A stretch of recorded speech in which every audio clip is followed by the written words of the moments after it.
Oke, jumpa lagi di Cangkir Sastra. Baik, jangan lupa subscribe dan bunyikan loncengnya, like juga supaya kalian tidak ketinggalan video-video selanjutnya. Dan tentunya saya akan jauh lebih bersemangat lagi untuk membuat video-video yang menarik. Salam sastra. Oke, kali ini saya akan bercerita atau mengkisahkan tentang seseorang yang fenomenal, sangat fenomenal sekali di dunia Islam, khususnya di tanah Jawa ini. Siapa itu? Yakni Syekh Siti Jenar. Banyak yang beranggapan bahwa Syekh Siti Jenar itu adalah sesat dan lain sebagainya. Matinya berubah menjadi kambing, kemudian berubah menjadi cacing, dan banyak versi sekali tentang Syekh Siti Jenar. Tapi kali ini saya akan bercerita tentang sisi kemanusiaan Syekh Siti Jenar, bahwasanya Syekh Siti Jenar itu memang dari runtutan segi nasab sangat jelas sekali. Nah, kali ini saya menyampaikan kisah Syekh Siti Jenar ini dengan versi yang ditulis oleh Kiai Haji Agus Sunoto. Nah, langsung saja di sini Syekh Siti Jenar sebelum beliau menjadi waliullah ataupun sebelum dia bergelar menjadi Syekh Siti Jenar, nama Syekh Siti Jenar sendiri dari kecilnya dulu itu bernama San Ali. Nah, di sini dikisahkan bahwa Syekh Siti Jenar awalnya itu bernama San Ali. Kemudian dia mengembara terus mencari sejati aku dan tanda kutip Allah. Syekh Siti Jenar akhirnya diberi nama Abdul Jalil. Nah, di sini ada kisah yang sangat menarik bagi saya. Di sini Syekh Siti Jenar mengalami jatuh cinta. Nah, banyak kisah bahwasanya Syekh Siti Jenar hanya berbau makrifat dan sebagainya, tapi di sini Syekh Siti Jenar mengalami jatuh cinta, tapi tidak lepas dari kata pencarian hakikat sejati Tuhannya itu seperti apa. Tapi ini adalah proses yang dilalui Syekh Siti Jenar. Dengan siapa Syekh Siti Jenar ini jatuh cinta? Baik, di suatu cerita Syekh Siti Jenar ini jatuh cinta dengan seorang putri cantik, anak dari temannya ketika Syekh Siti Jenar sedang mencari atau mengembara ke berbagai wilayah. Nah, di sini dikisahkan bahwa Syekh Siti Jenar ini mencintai putri atau seorang perempuan yang bernama Nafsa. Nah, siapakah Nafsa ini? Nafsa ini adalah anak dari teman ketika Syekh Siti Jenar singgah di wilayah tersebut, yaitu Ahmad Talawut. Nah, Ahmad Talawut ini memiliki anak yang bernama Nafsa itu tadi. Ketika Syekh Siti Jenar singgah di rumah Talawut,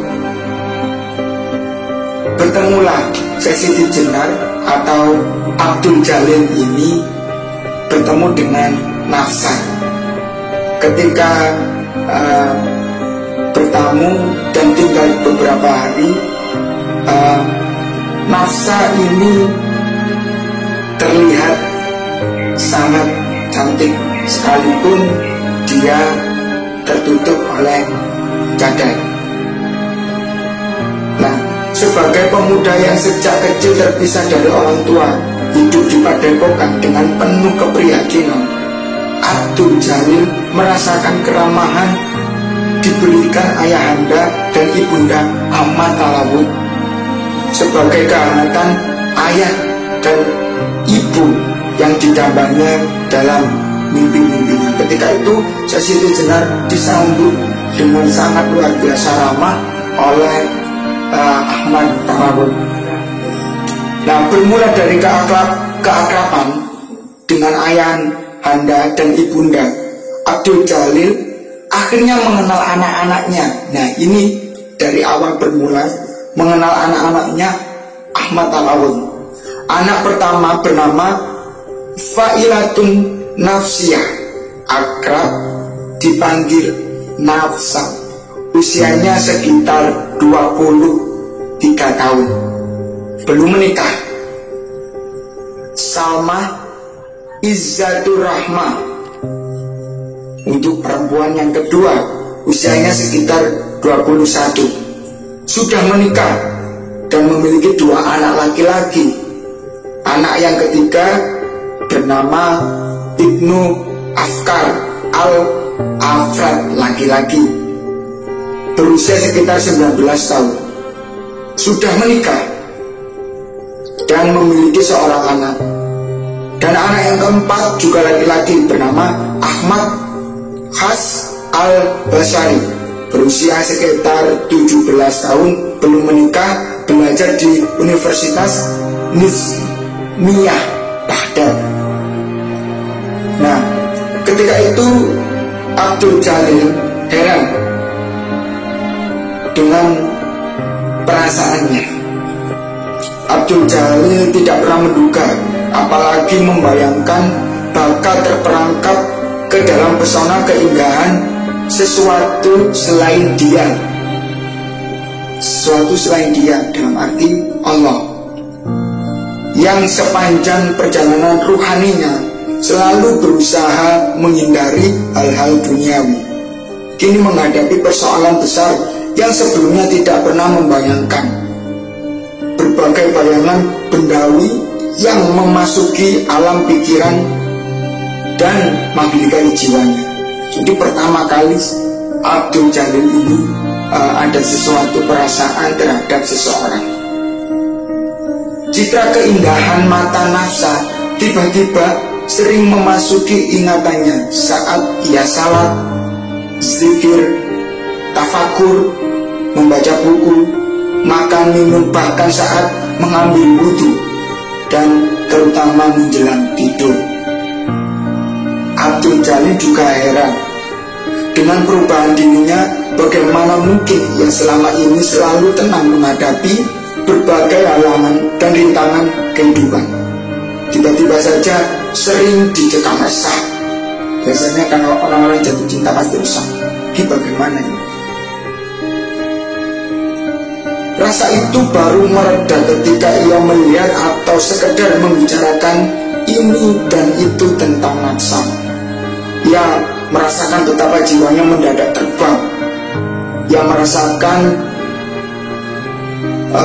terbang ke angkasa laksana elang yang terbang di kesenian, menjerit dalam kepahitan jiwa dan mendamba kehadiran sang betina. Nafsa adalah perempuan pertama yang keindahan matanya telah membawa kesadaran Abdul Jalil ke taman asmara yang penuh bunga mewangi dan rumput harum. Sangat menarik. Abdul Jalil bercerita, kisah ini bercerita tentang Abdul Jalil jatuh cinta. Nah, kemudian Nafsa ini karena juga baru menikah, tentu Nafsa juga ingin menambahkan seorang suami yang diidam-idamkan, yang dicintainya. Sekarang Abdul Jalil sadar bahwa dirinya sedang terperangkap dalam pesona yang selain dia. Abdul Jalil berusaha menghapus citra Nafsa dari pikiran dan perasaan dengan berbagai cara. Pesona itu telah mengganggu perjalanan ruhaninya. Namun, laksana matahari terbit dari ufuk timur setiap pagi, begitulah citra keindahan Nafsa terbit di fajar kehidupannya.